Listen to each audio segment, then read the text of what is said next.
എല്ലാവർക്കും ഡ്രാമ റിവ്യൂവിൽ പുതിയൊരു എപ്പിസോഡിലേക്ക് സ്വാഗതം. ഇന്നൊരു ചൈനീസ് ഡ്രാമയുടെ റിവ്യൂ ആണ് ഞാൻ ചെയ്യാൻ പോകുന്നത്. ഇവനും ഇവൻ്റെ ബ്രദറും കൂടി ഒരുപാട് ഇഷ്ടത്തോടു കൂടി ഒരു ഫിഷ് വളർത്തുന്നുണ്ടായിരുന്നു. 2 ഫിഷിൽ ഒരെണ്ണം മരിച്ചു പോകുന്നുണ്ട്. അത് അനക്കമൊന്നുമില്ലാതെ അങ്ങനെ ഇരിക്കുകയാണ്. അവൻ്റെ ബ്രദർ പറയണം, നീ വിഷമിക്കണ്ട, ചിലപ്പോൾ ആ ഫിഷ് കിടന്ന് ഉറങ്ങുകയായിരിക്കും, നമുക്കൊരു പൊടിയുണ്ട്, ആ പൊടി ഇട്ട് കൊടുത്തു നോക്കാം, ചിലപ്പോൾ അത് രക്ഷപ്പെടും എന്നൊക്കെ പറഞ്ഞു കൊടുക്കുന്നുണ്ട്. പക്ഷേ കുറച്ച് കഴിയുമ്പോൾ അവൻ്റെ മൂക്കിൽ നിന്നും രക്തം വരികയും അവൻ തല ഇറങ്ങി വീഴുകയും ചെയ്യുന്നുണ്ട്. അവൻ്റെ ബ്രദർ പെട്ടെന്ന് പാനിക്കായിട്ട് അവനെ ഒരുപാട് വിളിക്കുന്നുണ്ട്. പക്ഷേ അവൻ അനങ്ങുന്നില്ല. അവൻ്റെ ബ്രദർ ഉറക്കത്തിൽ നിന്ന് പെട്ടെന്ന് ഞെട്ടിയിരിക്കുകയാണ്. അപ്പോഴാണ് അവന് മനസ്സിലാവുന്നത് ഇപ്പോൾ അവൻ കണ്ടതെല്ലാം ഒരു സ്വപ്നമായിരുന്നു. അവൻ്റെ ബ്രദറിന് വേറെ കുഴപ്പമൊന്നുമില്ല, അവൻ സുഖമായിട്ട് കിടന്ന് അവൻ്റെ അടുത്ത് തന്നെ ഉറങ്ങുന്നുണ്ടെന്ന്. അങ്ങനെ അവൻ നെഞ്ചോട് ചേർത്ത് പിടിച്ച് അവനെ കെട്ടിപ്പിടിച്ച് കിടന്നുറങ്ങുന്നുണ്ട്. ആ സ്വപ്നം അവനെ ഒരുപാട് പേടിപ്പിക്കുന്നുണ്ടായിരുന്നു.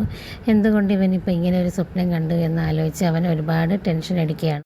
അങ്ങനെ അവൻ ശ്രദ്ധയില്ലാതെ ജോലി ചെയ്യുന്ന സമയത്ത് അവൻ്റെ കയ്യിൽ ഒരു ചെറിയ പൊള്ളലേൽക്കുന്നുണ്ട്.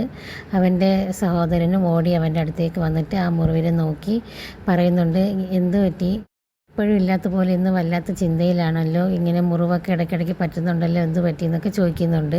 അപ്പോൾ അവനും എനിക്ക് കുഴപ്പമൊന്നുമില്ല, ഇത് അറിയാതെ പറ്റിയാണെന്നൊക്കെ പറഞ്ഞ് അവനെ ശാന്തമാക്കാൻ ശ്രമിക്കുന്നുണ്ട്. പക്ഷെ ആ സ്വപ്നം അവൻ്റെ മനസ്സിൽ നിന്നും പോകുന്നേ ഉണ്ടായിരുന്നില്ല. അങ്ങനെ ഇരിക്കുമ്പോൾ കുറച്ച് കഴിഞ്ഞിട്ട് ആ ഫിഷ് യഥാർത്ഥയ്ക്ക് മരിക്കുന്നുണ്ട്.